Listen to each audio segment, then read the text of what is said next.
નમસ્કાર વિદ્યાર્થી મિત્રો, વિમળા વિદ્યાલય ઈ ક્લાસીસમાં આપનું હાર્દિક સ્વાગત છે.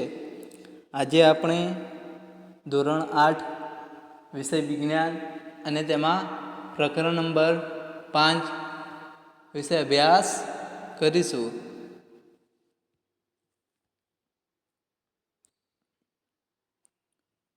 આગળના વિડીયો લેક્ચરમાં આપણે કોલસામાંથી બનતા વિવિધ પદાર્થો કોક, કોલગેસ, કોલટાર વિશે અભ્યાસ કર્યો હતો અને એના પછી આપણે પેટ્રોલિયમ વિશે પણ જોયું હતું, જેમાં પેટ્રોલિયમ એ પેટ્રો અને ઓલિયમ શબ્દ પરથી ઉતરી આવ્યા છે. પેટ્રો એટલે કે ખડક અને ઓલિયમ એટલે કે તેલ પરથી ઉતરી આવ્યો છે. હવે આપણે આ પેટ્રોલિયમનું શુદ્ધિકરણ વિશે અભ્યાસ કરીશું. તો કે રિફાઇનિંગ ઓફ પેટ્રોલિયમ. તો પેટ્રોલિયમ એ એક ઘેરું તેલી પ્રવાહી છે. તો કે પેટ્રોલિયમ એ ઘેરું તેલી પ્રવાહી છે અને તે અણગમતી વાસ ધરાવે છે. તમને પેટ્રોલિયમની વાસ ગમે તો કે ના ગમે, એટલે કે અણગમતી વાસ ધરાવે છે. અને તે ઘણા બધા ઘટકો જેવા કે તો કે આ પેટ્રોલિયમ એ ઘણા બધા ઘટકો જેવા કે પેટ્રોલિયમ વાયુ, પછી પેટ્રોલ, ડીઝલ, ઊંજણ તેલ તથા મીણ વગેરેનું મિશ્રણ છે. તો કે આ પેટ્રોલિયમ એ શું છે? તો કે પેટ્રોલિયમ વાયુ, પેટ્રોલ, ડીઝલ, ઊંજણ તેલ એટલે કે આપણે જે સર્વિસ કરાવતા હોઈએ છીએ ને એમાં જે વપરાતું તેલ હોય છે, આપણે જે વાહનોની સર્વિસ કરાવતા હોય છે એટલે કે એ ઊંજણ તરીકે વપરાતું તેલ હોય છે, એ ઊંજણ તેલ પછી મીણ વગેરેનું મિશ્રણ છે. અને આ પેટ્રોલિયમના વિવિધ ભાગોને અલગ કરવાથી અને આ જે વિવિધ ભાગો હોય છે, એટલે કે આ પેટ્રોલિયમમાં જે વિવિધ ઘટકો અને ભાગો જે રહેલા હોય છે, અને આ જે વિવિધ ભાગો અને ઘટકોને અલગ કરવાની પ્રક્રિયાને આપણે શુદ્ધિકરણ એટલે કે રિફાઇનિંગ કહે છે. એટલે કે એમાંથી આપણે ડીઝલ, પેટ્રોલ, ઊંજણ તેલ, મીણ વગેરેને જે મિશ્રણ હોય છે આ બધાને અલગ કરીએ છીએ. અને આ જે બધાને અને વિવિધ ઘટકોના ભાગોને અલગ કરવાની જે પ્રક્રિયા હોય છે એ પ્રક્રિયાને આપણે શુદ્ધિકરણ એટલે કે રિફાઇનિંગની પ્રક્રિયા કહીએ છીએ, બરાબર. અને તે પેટ્રોલિયમ રિફાઇનરીમાં કરવામાં આવે છે, બરાબર. અને આ પ્રક્રિયા એ ક્યાં કરવામાં આવે છે? તો જે પેટ્રોલિયમની રિફાઇનરી હોય છે એ રિફાઇનરીઓમાં આપણે આ પેટ્રોલિયમનું શુદ્ધિકરણ કરવામાં આવે છે, બરાબર. અને પેટ્રોલિયમના વિવિધ ઘટકો અને તેના ઉપયોગો એ આપણે કોષ્ટક 5.1માં દર્શાવેલા છે, તે આપણે એક એક કરીને અત્યારે જોઈએ, બરાબર. તો પ્રવાહી સ્વરૂપે પેટ્રોલિયમ વાયુ એટલે કે એલપીજી વાયુ એટલે કે પ્રવાહી સ્વરૂપે હોય છે, એટલે પ્રવાહીકૃત પેટ્રોલિયમ વાયુ આપણે એને ઓળખીએ છીએ. અને જે શેમાં વાપરવામાં આવે છે? તો કે ઘર અને ઉદ્યોગો માટેના બળતણ માટે આપણે એલપીજી ગેસનો ઉપયોગ કરીએ છીએ. એલપીજી ગેસનું પૂરું નામ શું છે? તો કે લિક્વિફાઈડ પેટ્રોલિયમ ગેસ, બરાબર. તો કે એનું ફૂલ ફોર્મ શું છે? તો કે એલપીજીનું ફૂલ ફોર્મ છે તો કે લિક્વિફાઈડ પેટ્રોલિયમ ગેસ. આ જે એલપીજીનું પૂરું નામ થશે, બરાબર, જે તમારે યાદ રાખવું જરૂરી છે. પછી તો કે પેટ્રોલ. તો કે પેટ્રોલનો ઉપયોગ આપણે મોટરનું બળતણ, હવાઈ જહાજનું બળતણ, પછી ડાય ક્લિનિંગ માટે સોલ્વન્ટ એટલે કે દ્રાવક માટે વપરાય છે. ડાય ક્લિનિંગ એટલે કે ક્લીન કરવા માટે જે હોય છે તે એ ડાય ક્લિનિંગ માટે સોલ્વન્ટ એટલે કે દ્રાવક તરીકે વપરાય છે. અને પેટ્રોલનો ઉપયોગ તમે જાણતા જ છો કે મોટરનું બળતણ એટલે કે આપણે વિવિધ વાહનો ચલાવવા માટે આપણે પેટ્રોલનો ઉપયોગ કરતા હોઈએ છીએ. પછી હવાઈ જહાજનું બળતણ તરીકે, પછી ડ્રાય ક્લિનિક માટેનો સોલ્વન્ટ હોય છે એ એમાં વપરાય છે. પછી કેરોસીન. તો કે કેરોસીન એ સ્ટવ, દીવા, જેટ પ્લેન માટેનું બળતણ છે. તો કેરોસીન આપણે સ્ટવમાં વાપરીએ છીએ, પછી દીવામાં વાપરીએ છીએ, પછી જેટ પ્લેન માટેના બળતણ તરીકે પણ વાપરતા હોઈએ છીએ. પછી આવે છે ડીઝલ. ડીઝલનો ઉપયોગ પણ તમે જાણતા જ હોય છે કે ભારે વાહનો તથા ઇલેક્ટ્રોનિક જનરેટર, એટલે કે લાઇટ જતી રહી હોય આપણે પછી જનરેટર ચાલુ કરીને વિદ્યુત મેળવીએ છીએ ને, એ ઇલેક્ટ્રિક જનરેટર માટેનું બળતણ છે. અને ભારે વાહનો, ટ્રક અને ટ્રેક્ટર જેવા વાહનો ચલાવવા માટે પણ આપણે ડીઝલનો ઉપયોગ કરતા હોઈએ છીએ. બરાબર. ઊંજણ તેલ એટલે કે ઊંજવા માટે, એટલે કે આપણે જે મરમ્મત એટલે કે જે સર્વિસ કરીએ છીએ, આપણે જે કહે છે ને કે સર્વિસ કરવાની હોય છે વાહનોને, એ ઊંજણ તેલ એટલે કે એ ઊંજણ તેલ માટે પણ આપણે ઊંજણ કરવા માટે ઊંજણ તેલનો ઉપયોગ કરતા હોઈએ છીએ. પછી એવું બીજું ઘટક છે પેરાફિન મીણ. આ પેરાફિન મીણ હોય છે, આ પેરાફિન મીણનો ઉપયોગ આપણે મલમ, મીણ અને વેસલીન વગેરેનો ઉપયોગ થાય છે. બરાબર. એટલે કે પેરાફિન મીણનો ઉપયોગ ક્યાં થાય છે? તો કે આ મલમ બનાવવા માટે, પછી મીણ બનાવવા માટે, પછી વેસલીન તો તમે બધાએ જોયેલી જ હશે. શિયાળામાં તમે તમારા ગાલ અને હોઠ પર લગાવો છો એ વેસલીન. પછી મલમ, જે તમને કંઈક લાગ્યું હોય ને તમે ત્યાં લગાવો છો એ મલમ. અને મીણ બનાવવા માટે આપણે શેનો ઉપયોગ કરીએ છીએ? તો કે પેરાફિન મીણનો ઉપયોગ આપણે મલમ, મીણ અને વેસલીન બનાવવા માટે કરતા હોઈએ છીએ. અને બ્યુટીમિન હોય છે, એ બ્યુટીમિન રંગો બનાવવા માટે તથા રોડ સમતલ કરવા માટે, એટલે કે રોડ પર જે ખાડાઓ પડ્યા હોય છે એ ખાડાઓના એ રોડ સમતલ કરવા માટે અને રંગો બનાવવા માટે આપણે બ્યુટીમિનનો ઉપયોગ કરીએ છીએ. અને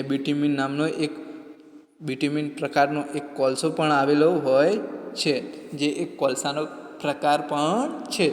અને આ બ્યુટીમિનનો ઉપયોગ આ પેટ્રોલિયમ ઘટકો માટે જે બ્યુટીમિન મળે છે એને આપણો ઉપયોગ રંગો બનાવવા માટે તથા રોડ સમતલ કરવા માટે કરતા હોઈએ છીએ.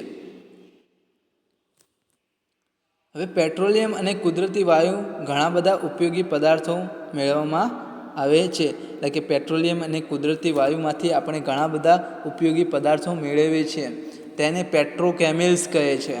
એટલે કે પેટ્રોકેમિકલ્સ એટલે કે કેવા પદાર્થો? પેટ્રોકેમિકલ્સ એટલે કે કેવા પદાર્થો?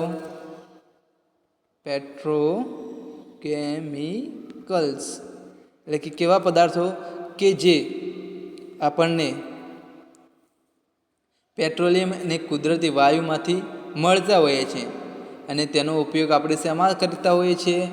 તો કે ડિટર્જન્ટ્સ, રેસાઓ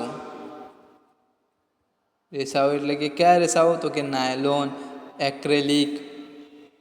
આપણે જે રેસાઓ જોયા ને આગળના ધોરણોમાં રેસાથી કાપડ સુધીનો અભ્યાસ કર્યો હતો. પછી આગળના ચેપ્ટરમાં આપણે પણ જોયું હતું એક્રેલિક અને પોલિએસ્ટર, નાયલોન એ બધા જોયું હતું. બરાબર. તો એના માટે આપણે પેટ્રોકેમિકલ્સનો ઉપયોગ કરતા હોઈએ છીએ.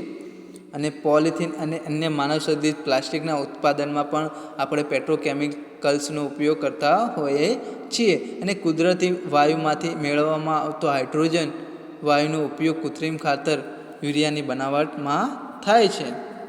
એટલે કે યુરિયાની બનાવટમાં શેનો ઉપયોગ થાય છે? તો કે કુદરતી વાયુમાંથી મેળવવામાં આવતો હાઇડ્રોજન વાયુનો ઉપયોગ આપણે યુરિયાની એટલે કે કૃત્રિમ ખાતર યુરિયાની બનાવવા માટે કરીએ છીએ. અને પેટ્રોલિયમના બહોળા વ્યાપારિક મહત્ત્વના લીધે આપણે એને કાળું સોનું તરીકે ઓળખીએ છીએ. તો આપણે કાળું સોનું તરીકે કોને ઓળખીએ છીએ? તો પેટ્રોકેમિકલ્સ પદાર્થોને આપણે કાળું સોનું તરીકે ઓળખતા હોઈએ છીએ. શા માટે? તો કે એનો ઘણો બધો ઉપયોગો હોય છે, એ ઉપયોગો લખવાના અને એના પરથી તમારે એનું કારણ બતાવવાનું કે આપણે એને કાળું સોનું આ માટે કહીએ છીએ. હવે આપણે કુદરતી વાયુ જોઈએ. તો કે કુદરતી વાયુ એટલે કે નેચરલ ગેસ. તો કે કુદરતી વાયુ એ ખૂબ જ અગત્યનું અશ્મિ બળતણ છે. એટલે કે કુદરતી વાયુ એ ખૂબ જ અગત્યનું અને અશ્મિ બળતણ છે. કારણ કે તે પાઇપલાઇન દ્વારા વહન કરવા સરળ છે. અત્યારે શહેરોમાં પાઇપલાઇન દ્વારા આપણને આપણે જે સીએનજી ગેસ, આપણે જે રિક્ષાઓ સીએનજી રિક્ષાઓમાં સીએનજી ગેસ ભરવામાં આવે છે એટલે કે આમાં શું હોય છે કે પાઇપલાઇન દ્વારા તેનું વહન કરવું સરળ હોય છે, એટલે એનો ઉપયોગ સરળ બન્યો છે અને તે ખૂબ જ અગત્યનું ઘટક છે, અગત્યનું અશ્મિ બળતણ છે, બરાબર. અને ઊંચા દબાણ હેઠળ કુદરતી વાયુને દબાણયુક્ત કુદરતી વાયુ કહે છે, જેને કેમ્પ્સ્ડ નેચરલ ગેસ, બરાબર. એટલે કે આનું પૂરું નામ શું છે તો કે કોમ્પ્રેસ્ડ નેચરલ ગેસ. આ સીએનજીનું ફૂલ ફોર્મ છે, એટલે કે એનું પૂરું નામ છે. અને એલપીજીનું શું હતું તો લિક્વિફાઈડ પેટ્રોલિયમ ગેસ, બરાબર. જે તમારે બંનેના ફૂલ નેમ યાદ રાખવાના છે. અને સીએનજીનો ઉપયોગ વિદ્યુત ઉત્પાદન માટે પણ કરવામાં આવે છે. એટલે કે આ સીએનજીનો ઉપયોગ આપણે શેના માટે કરતા હોઈએ છીએ કે વિદ્યુત ઉત્પાદન માટે પણ કરતા હોઈએ છીએ. અને આજકાલ તેનો ઉપયોગ વાહન વ્યવહારના બળતણ તરીકે થાય છે, કારણ કે તે ઓછું પ્રદૂષણ કરે છે અને સ્વચ્છ બળતણ છે. એટલે કે આજકાલ આપણે એનો ઉપયોગ વાહન વ્યવહારના બળતણ તરીકે કરીએ છીએ. આપણે રિક્ષામાં, પછી અમુક ગેસ કીટ જે ગાડીઓ હોય છે એમાં આપણે એનો ઉપયોગ કરતા હોય છે. અને સીએનજીનો સૌથી મોટો ફાયદો એ થાય છે કે તે ઘર કે કારખાનામાં કે જ્યાં તેને પાઇપલાઇનથી પહોંચાડી શકાય છે ત્યાં સીધો જ દહન માટે ઉપયોગમાં લઈ શકાય છે. અને સીએનજીનો સૌથી મોટો ઉપયોગ કયો છે અને એનો સૌથી મોટો ફાયદો કયો છે તો કે એને જે ઘર કે જે કારખાના હોય છે એ ઘર કે કારખાના કે જ્યાં તેને પાઇપલાઇન દ્વારા પહોંચાડી શકાય છે અને ત્યાં જ તેનો સીધો દહન માટે ઉપયોગ લઈ શકાય છે, એ સીએનજીનો સૌથી મોટો ફાયદો છે, બરાબર. હવે પાઇપલાઇનની આવી વ્યવસ્થા, એટલે કે આવું જે વ્યવસ્થા હોય છે, એટલે કે આવું જે નેટવર્ક હોય છે એ આપણું વડોદરા કે જે ગુજરાતમાં આવેલું હોય છે અને દિલ્હીના કેટલાક ભાગો તથા અન્ય સ્થળોએ જોઈ શકાય છે. એટલે કે આવે જે સીએનજીની વ્યવસ્થા હોય છે આપણે જે વડોદરા છે એ વડોદરા અને દિલ્હીના કેટલાક ભાગમાં અન્ય સ્થળોએ પણ જોઈ શકાય છે. ઘણા બધા રસાયણ તથા ખાતરોનું ઉત્પાદનમાં પ્રાથમિક ઘટક તરીકે કુદરતી વાયુનો ઉપયોગ થાય છે. એટલે કે ઘણા બધા રસાયણો બનાવવા માટે તેમજ ખાતરોના ઉત્પાદન માટે પણ આપણે પ્રાથમિક ઘટક તરીકે કુદરતી વાયુનો ઉપયોગ કરતા હોઈએ છીએ. ને ભારતમાં કુદરતી વાયુનું ખૂબ મોટા સંગ્રહ સ્થાનો છે. તો ભારતમાં ત્રિપુરા, રાજસ્થાન, મહારાષ્ટ્ર, કૃષ્ણા અને ગોદાવરી નદીના મૃત ત્રિકોણના પ્રદેશમાં કુદરતી વાયુ મળતા હોય છે. તો ભારતમાં ક્યાં ક્યાં મળતા હોય છે કે ત્રિપુરા, રાજસ્થાન તો લગભગ ઘણા બધાએ જોઈ જશે આમાંથી, કેમ કે આપણું પડોશી રાજ્ય છે. પછી મહારાષ્ટ્ર પણ આપણું પડોશી રાજ્ય છે જે ગુજરાતની અડીને આવેલું હોય છે. આ ગુજરાત છે એની આ બાજુ રાજસ્થાન આવેલું હોય છે, બરાબર. પછી આ બાજુ મહારાષ્ટ્ર આવેલું હોય છે, બરાબર. અને એટલે કે ભારતમાં તે ત્રિપુરા, પછી રાજસ્થાન, મહારાષ્ટ્ર અને કૃષ્ણા અને ગોદાવરી નદીના મૃત ત્રિકોણોમાં કુદરતી વાયુ મળી આવે છે, બરાબર. હવે અહીંયા બુજો એક પ્રશ્ન પૂછે છે કે શું મૃત જીવોમાંથી કોલસો, પેટ્રોલિયમ અને કુદરતી વાયુને પ્રયોગશાળામાં બનાવી શકાય? તો અહીંયા પહેલી બેન એમનો જવાબ આપે છે ના, તો કે તેમની બનાવટ અતિ ધીમી પ્રક્રિયા છે. એટલે કે આ જે બનાવટ હોય છે એ અતિ ધીમી પ્રક્રિયા છે અને તેમની બનાવટ માટેની પરિસ્થિતિઓનું નિર્માણ એ પ્રયોગશાળામાં ન થઈ શકે. એટલે કે મૃત જીવોમાંથી કોલસો અને પેટ્રોલિયમ એ કુદરતી વાયુ હોય છે એ પ્રયોગશાળામાં ન બનાવી શકાય, કેમ કે આ પ્રક્રિયા એ લાખો અને કરોડો વર્ષ પછી ઘણી ધીમી પ્રક્રિયા થઈને આ બધું બનતું હોય છે. એટલે કે આપણે એને પ્રયોગશાળામાં એની પરિસ્થિતિ, એનું વાતાવરણ ન મળી શકે એટલે આપણે એને પ્રયોગશાળામાં બનાવી શકીએ નહીં. એ એક કુદરતી પ્રક્રિયા દ્વારા થતા હોય છે, બરાબર. આ પ્રક્રિયા ખૂબ જ સમયાંતરે થતી હોય છે, ઘણા વર્ષો લાગી જાય છે અને ઘણા વર્ષો પછી આપણને આ પ્રાપ્ત થાય છે. હવે કેટલાક કુદરતી સંસાધનો મર્યાદિત છે એ આપણે જોઈએ. એટલે કે કેટલાક કુદરતી સંસાધનો હોય છે એ મર્યાદિત હોય છે, એટલે કે એમનો જથ્થો એક ખૂટી જાય એવો હોય છે. તો આ પ્રકરણની શરૂઆતમાં જ આપણે ભણ્યા કે કેટલાક કુદરતી સંસાધનો પુનઃ અપ્રાપ્ય છે. પુનઃ અપ્રાપ્ય એટલે કે ફરીથી મેળવી શકાય એવા નથી, એટલે કે ખૂટી જાય એવા છે. જેવો કે અશ્મિ બળતણ, જંગલ અને ખનિજો વગેરે આપણે ભણ્યા. તો તમે જાણો છો કે કોલસો અને પેટ્રોલિયમ અશ્મિ બળતણ છે. આપણે જાણી ગયા કે કોલસો અને પેટ્રોલિયમ પણ અશ્મિ બળતણ છે, અને મૃત જીવોના આ બળતણમાંથી રૂપાંતરિત થતાં લાખો વર્ષો લાગે છે. તો કે આ મૃત જીવોના આ બળતણમાં જે રૂપાંતરિત થવા માટે કેટલા વર્ષો લાગે છે? તો કે લાખો, ઘણા બધા વર્ષો લાગે છે. અને બીજી બાજુ આ દરેકના જાણીતા સંગ્રહ સ્થાનો ફક્ત થોડાક શતક સુધી જ ચાલે તેવા છે. એટલે કે આ જે જાણીતા સંગ્રહ સ્થાનો છે કે આપણને આ જ્યાંથી પુનઃ અપ્રાપ્ય સ્ત્રોતો મળે છે, એ સંગ્રહ સ્થાનો ફક્ત થોડાક શતક સુધી ચાલે તેવા જ છે. અને વળી આ બળતણનું દહન અને વાયુ પ્રદૂષણ એનું મુખ્ય કારણ છે. એટલે કે આનાથી એટલે કે આ બળતણનું દહન અને વાયુ પ્રદૂષણનું જે મુખ્ય કારણ છે, બરાબર, અને તેમના વપરાશને લીધે ગ્લોબલ વોર્મિંગ સાથે પણ સંકળાયેલો છે. અને તેમનો વપરાશ વધુ પડતો, એટલે કે ગ્લોબલ વોર્મિંગ એટલે કે આપણે જેને ગ્રીન હાઉસ અસર પણ કહીએ છીએ. ગ્રીન હાઉસ અસર જેમાં શું થાય? પૃથ્વીનું વાતાવરણ ખૂબ જ ગરમ થઈ જાય. એટલે પૃથ્વીનું વાતાવરણમાં CO2નું પ્રમાણ વધે અને ખૂબ જ હૂંફાળું થઈ જાય, ખૂબ જ ગરમ થઈ જાય. એ આપણે ગ્રીન હાઉસ અસર તરીકે ઓળખીએ છીએ. તે તમે આગળના ધોરણોમાં તમે એને ભણશો, જેને આપણે ગ્લોબલ વોર્મિંગ સાથે પણ આપણે તેને જોડી શકીએ છીએ, બરાબર, જેને ગ્લોબલ વોર્મિંગ પણ કહીએ છીએ.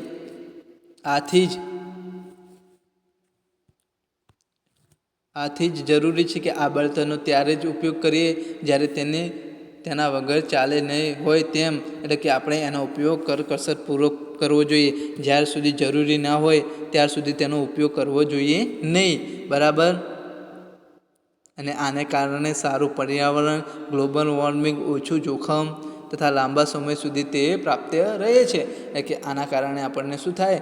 તો કે આપણે ગ્લોબલ વોર્મિંગથી બચી શકીએ, પછી ઓછું જોખમ રહે, પર્યાવરણ સારું રહે, અને લાંબા સમય સુધી આપણને પ્રાપ્ત રહે. એટલે કે લાંબા સમય સુધી આ પુનઃ અપ્રાપ્ય સ્ત્રોતો આપણને મળતા રહે, બરાબર. હવે ભારતની the petroleum conservation and research association, બરાબર, PCRA, આ ભારતની એક સંસ્થા છે. એટલે કે એનું ફૂલ ફોર્મ છે the petroleum conservation and research association.